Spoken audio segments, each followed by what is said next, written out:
जंगल में एक कालू कौवा रहता था। कालू एक निहायत ही बदतमीज और आलसी चिड़िया था। दरअसल उसकी आदत थी कोई काम ना करके दूसरों से मांग के खाने की या फिर चोरी करके खाने की।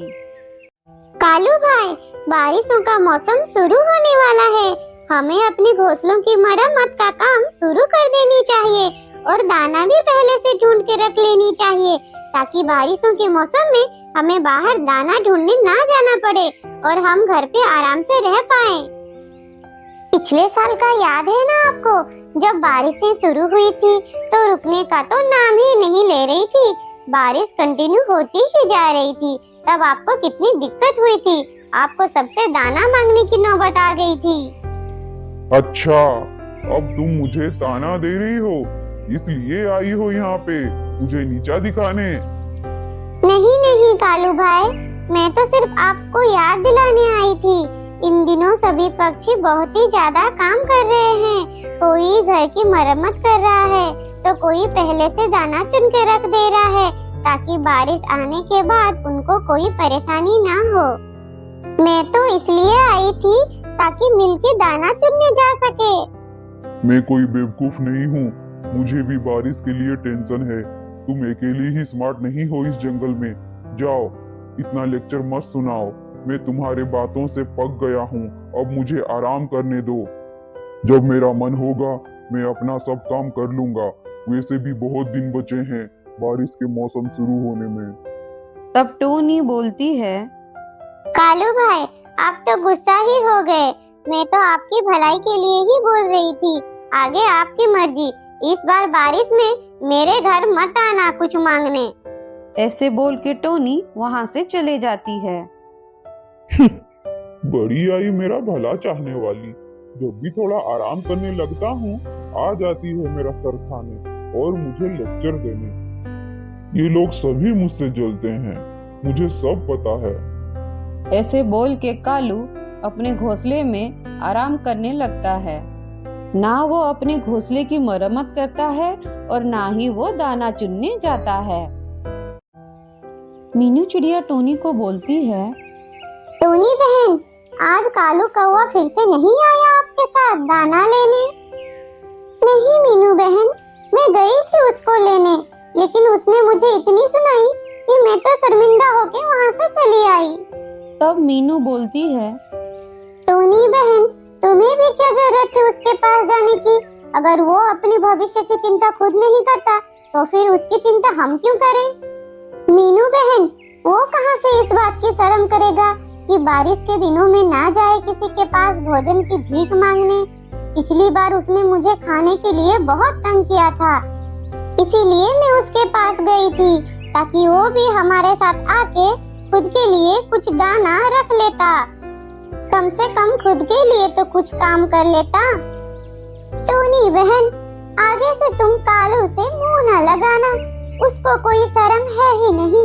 एक पल तुम्हें भला बुरा बोल देता है और दूसरे पल में माफी मांग लेता है। ऐसे ही तुमसे वो अपना काम निकाल लेता है। ऐसे ही दोनों बात कर रहे होते हैं कि वहाँ कालू कौवा की मौसी आ जाती है। मौसी उन दोनों से बोलती है, कालू को देखा है कहीं तुमने? वैसे तो उससे हमें कोई फर्क नहीं पड़ता, वो काम करे या ना करे, लेकिन तंग भी वो हमें ही करता है ना। अब कुछ ही दिनों में बारिशें शुरू होने वाली है। अब वो सारा दिन या तो सोते रहता है या फिर आवारागर्दी करने निकल जाता है। और जब बारिश आ जाएगी तब सबके घर के दरवाजे पीट पीट के कान खराब कर देगा। मौसी, आप आ ही गए हो तो थोड़ा कालू को समझाइए ना, वो थोड़ा सा काम खुद के लिए भी कर लिया करे। उसकी नजर तो हमेशा दूसरों के भोजन पे ही होती है। उसकी बीवी भी इसी वजह से उसे छोड़ के चली गई। उन दोनों की बात सुन के मौसी बोलती है, मैं तो उसे समझा समझा के थक गई हूँ। पता नहीं मेरी बहन से कौन सा ऐसा पाप हो गया था जो ऐसा निकम्मा बेटा पैदा हुआ है। ये बिल्कुल अपने बाप पे गया है। इसके बाप ने भी मेरी बहन का जिंदगी जहन्नुम बना दिया था। आज कालू मिल जाए मुझे एक बार, इसकी तो मैं अच्छे से खबर लेती हूँ। तब टोनी बोलती है, अब शाम होने वाली है, हो सकता है कालू घोंसले में लौट आया हो। अच्छा, तो मैं चलती हूँ। बोल के मौसी वहां से चली जाती है। टोनी और मीनू भी अपने अपने घर चले जाते हैं। शाम को कालू कौवा जब अपने घोंसले में बैठा हुआ था, तभी उसकी मौसी वहां आ जाती है। अचानक से अपनी मौसी को सामने देख के कालू कौवा बोलता है, मौसी जी, आप और इस वक्त? क्यों, मैं आ नहीं सकती इस वक्त तुम्हारे पास? नहीं नहीं, मेरा ये मतलब नहीं था। मैं आज रात तुम्हारे घोंसले में गुजारूंगी। क्या?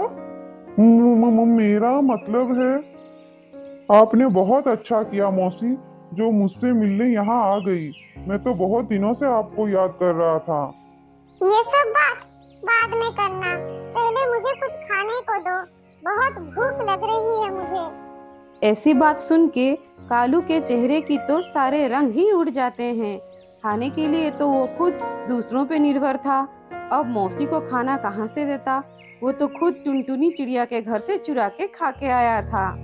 तब कालू बोलता है, मौसी जी, आपको तो पता ही होगा मैं कितना मेहनती हूँ। मेरी मेहनत की वजह से जंगल के सारे पक्षी मेरी बहुत इज्जत करते हैं। जंगल के सभी पंछियों से मैं सबसे ज्यादा शक्तिशाली हूँ। मेरी तेज नजर से आज तक कोई नहीं बच पाया है और मैं सबसे ऊंची उड़ान लेता हूँ। इसीलिए जंगल के पंछियों ने मुझे चुना है रात में जंगल की रखवाली करने के लिए। मैं एक बार लंबी उड़ान मार के आता हूँ और आते हुए आपके लिए दाना भी ले आऊंगा। हाँ, पर जल्दी आ जाना। इसके बाद कालू कौवा सीधे टोनी के घर की ओर जाता है। टोनी बहन दरवाजा खोलो। टोनी बहन दरवाजा खोलो। कालू की बात सुनकर टोनी बाहर आती है। कालू टोनी को बोलता है, टोनी बहन, आज सुबह की बदतमीजी के लिए मुझे माफ कर देना। कुछ वजह से सुबह मेरा मूड ऑफ था, इसलिए मैंने आपको कितना कुछ सुना दिया।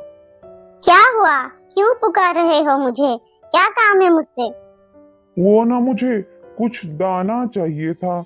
मेरी मौसी अचानक से आ गई है, उनको बहुत तेज भूख लगी है।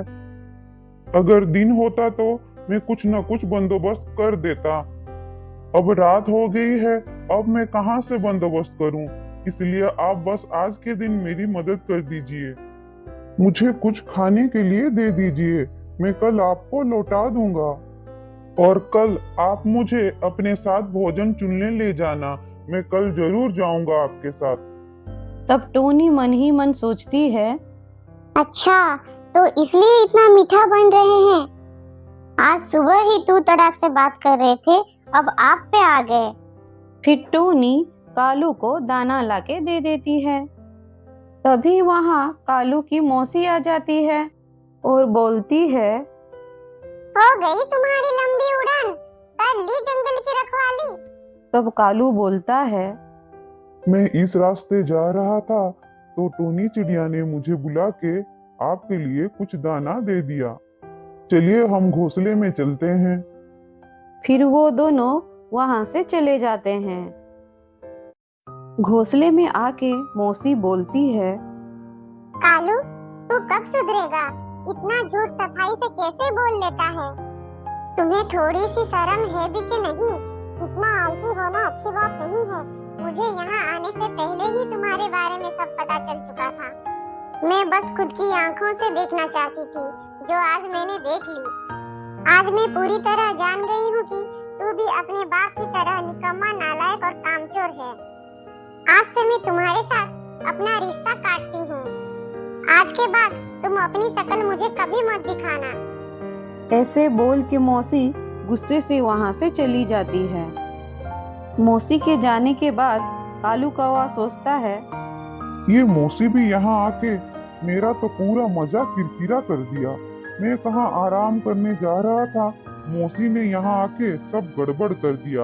अच्छा हुआ चली गई, अब रात में मैं आराम से सोऊंगा। ऐसे बोल के कौवा अपने घोंसले में सो जाता है।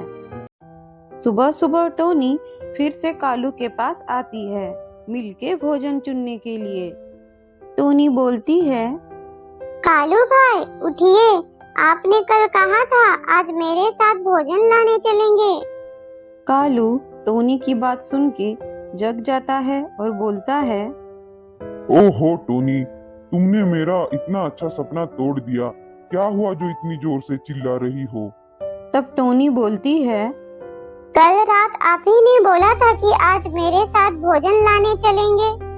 देखिए आज लग ही रहा है कि बारिश आने वाली है। चलिए हम जल्दी से जाके कुछ भोजन ले आते हैं। फिर कालू बोलता है, कोई बारिश वारिश आने वाली नहीं है, तुम जाओ, मैं बाद में आऊंगा। कालू की बात सुन के टोनी वहाँ से चली जाती है और कालू फिर से घोंसले में सो जाता है। टोनी बहन, आज भी नहीं आया कालू तुम्हारे साथ? नहीं मीनू, कल उसने बोला था आएगा करके और आज फिर पहले की तरह मना कर दिया। तुम उसको दाना देती ही क्यों हो? तुमको पता है उसकी नियत। अब क्या करूं मीनू बहन, वो ऐसा मासूम होके बोलता है कि मैं उसको मना नहीं कर पाती हूँ, पर आगे से मैं उसको कुछ भी नहीं दूंगी।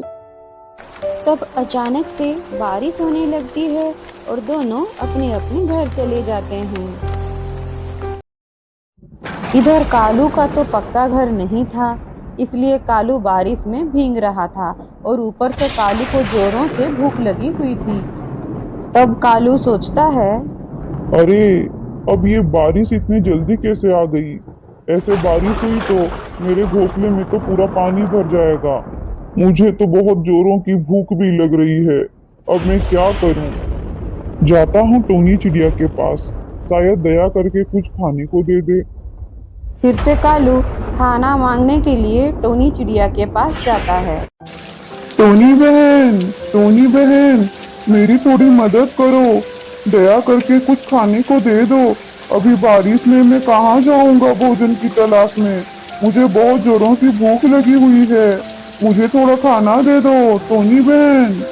फिर टोनी दाना लेके वहाँ आती है और कालू को बोलती है, इसीलिए मैं आपको हमेशा बोलती थी अपने भविष्य के लिए कुछ खाने का सामान रखने के लिए, और आपने कभी मेरी बात नहीं मानी।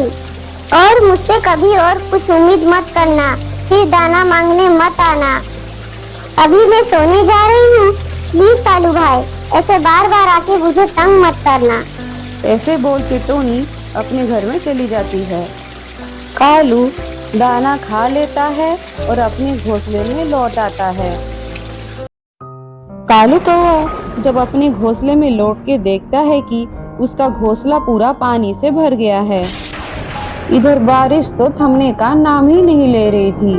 कालू सारी रात बारिश में भीगते रहता है और सोचता रहता है, काश मैंने टोनी की बात सुन के अपने लिए पक्का घर बना लिया होता तो ये मुसीबत नहीं झेलना पड़ता था मुझे। और वो हेल्प मांगने जाता भी तो किसके पास, उसका तो किसी से बनती ही नहीं थी। और फिर टोनी चिड़िया ने भी मना कर दिया था उसे सहायता करने के लिए। इसीलिए कालू रात भर बारिश में भीगता रहा। ऐसे ही सुबह हो जाती है और बारिश खत्म हो जाती है। टोनी चिड़िया जब कालू का हाल देखने कालू के घोंसले में जाती है तो देखती है कि कालू तो बुखार से तप रहा होता है। तब टोनी तुरंत जाके दवाई लाके कालू को देती है। थोड़ी देर बाद कालू ठीक हो जाता है और टोनी को बोलता है, धन्यवाद टोनी बहन, तुम ना होती तो शायद मैं बच नहीं पाता। तुमने मुझे दवाई देके आज मेरी जान बचा ली। कल के बारिश में भीग के मुझे समझ में आ गया है कि जिंदा रहने के लिए पक्का मकान और खाना बहुत जरूरी है। आज से मैं प्रॉमिस करता हूँ कभी काम चोरी नहीं करूंगा। मैं भी तुम सब की तरह काम करूंगा और अपने लिए पक्का मकान बनाऊंगा। पहले से ही अपने लिए खाना बचा के रखूंगा ताकि बारिश होने से मुझे किसी से भीख ना मांगनी पड़े। इस कहानी से हमें सीख मिलती है कि हमें कभी आलस और कामचोरी नहीं करनी चाहिए। अपना काम खुद करना चाहिए।